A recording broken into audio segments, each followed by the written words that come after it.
Kamusta ka, Kaginhawa Pinoy? Tanong ko sa'yo, kung makakausap mo ang sarili mo after 5 years, ano kaya ang sasabihin niya?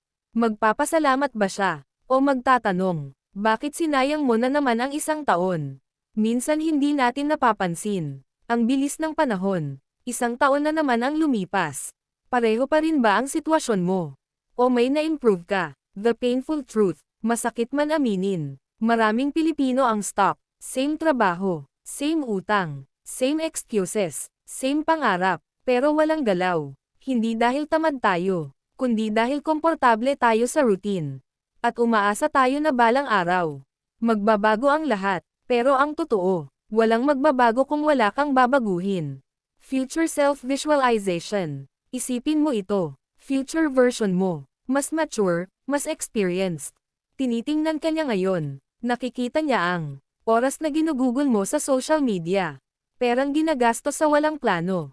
Mga pagkakataong pinalampas mo. At tahimik siyang nagsasabi, pwede mo pa ayusin. Hindi pa huli. Ang tanong lang, gagawin mo ba? Why we waste years? Bakit tayo nasasayang ang isang taon?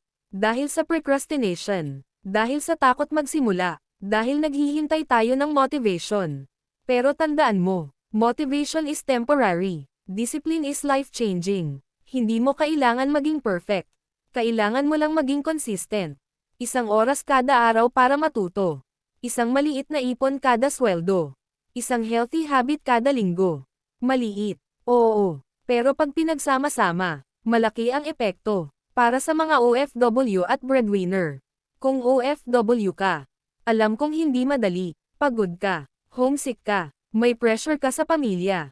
Pero isipin mo, kung hindi mo gagamitin ang taon na ito para mag-ipon, magplano, at mag-level up. Kailan pa? Hindi habang buhay may lakas ka. Hindi habang buhay nasa abroad ka. Ang future self mo umaasa na may ginagawa ka ngayon. 3 simple actions today. Hindi kita bibigyan ng complicated formula. Eto lang, mag-set ng isang malinaw na goal this year. Mag-ipon kahit maliit, pero consistent. Magbawas ng isang bad habit. Hindi mo kailangang baguhin ang buong buhay mo sa isang araw. Kailangan mo lang simulan. Emotional peak. Isipin mo ang sarili mo after 5 years. Mas confident, mas stable, mas may peace of mind. At sasabihin niya, salamat, hindi mo sinayang ang taong iyon. Pero kung wala kang gagawin ngayon, pareho pa rin ang problema mo next year. Kung gusto mong magpasalamat sa'yo ang future self mo, simulan mo ngayon, hindi bukas, hindi next month, ngayon. Like this video kung handa ka ng magbago. Subscribe sa Ginhawa Pinoy para sa weekly mindset at money motivation. I-share ito sa kaibigan mong kailangan ng paalala.